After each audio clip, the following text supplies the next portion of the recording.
Let's continue then by looking at a more detailed history of cellular and explore how cellular evolved from just an extension of the existing telephone system, simply extending voice services, to its near ubiquity, offering data nearly everywhere across the world. How old is cellular then? Historically speaking, the first commercial car-borne service was approved way back in 1946, with AT&T being the first one to offer commercial service. 1947 subsequently saw the introduction of cellular frequency reuse, which was not coined until cellular until the 1979 article that we talked about earlier. 1981 saw the rise of what was called NMT, or the Nordic Mobile Telephony Service, with AMPS, or Advanced Mobile Phone Service, coming in North America. Cellular phones at that time were still quite bulky, and perhaps several of you in the older generation might even remember the car bag phones of old. At its core, cellular service was just an extension of the phone network, and not a terribly great one at that. With the rise of digital services in the 1980s, new things were afoot. Cellular quality started to get better, transitioning from analog with its inherent noisiness into the digital realm with a much more consistent quality of service. Mobile devices started to become truly attractive as the footprint or size of the device began to shrink and costs began to reduce as phones gained in popularity. New data services emerged with the second generation of technologies, or what's called 2G. Not necessarily fast services, but with 2G came the advent of the first text messages, or what's called SMS, short message service.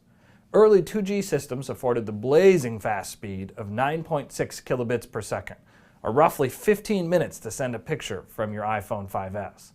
While that may not seem that fast, that was a veritable renaissance to think about the potential of what data everywhere might mean and how wireless technology was going to evolve. Not only were messages possible, but now email and the internet were but a few packets away if only we could move the data faster. However, getting there was going to be rough because there was not just one 2G technology, there were potentially 4 different technologies out there. GSM was dominant in Europe, IS-136 in Canada and the US, PDC in Japan, and IS-95A/CDMA in the US. Quite a mess, to say the least, but at the time, voice was still king, and we were still trying to figure out just how to bolt on data as an auxiliary service.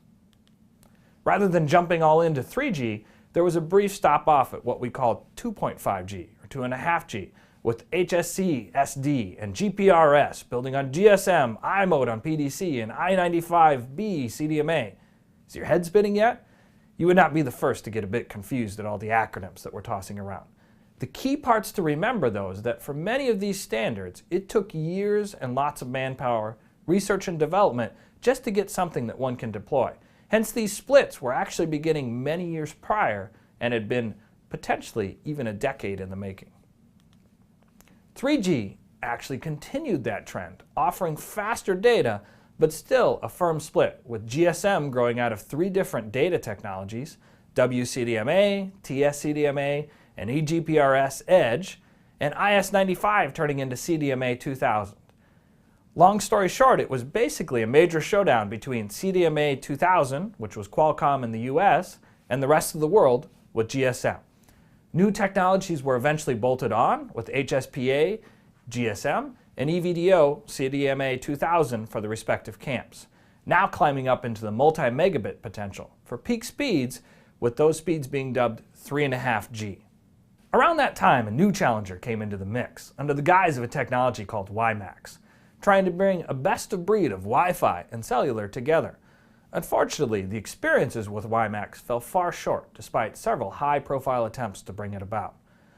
Now, with considerable manpower and resources having been invested in all of the various wireless technologies, folks eventually realized that perhaps continuing parallel development were not in the best interest of all the parties involved.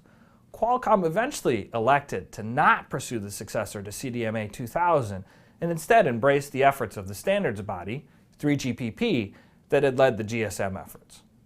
That new technology was called LTE, or long-term evolution.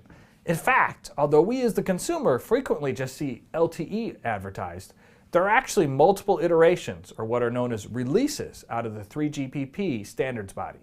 3GPP Release 8 and Release 9 are the ones that actually introduced LTE and are technically known as 3.9G. 3GPP Release 10, which is coming out just right now, is what's known as LTE-A, or is actually the first true 4G as defined by the ITU, or International Telecommunications Union.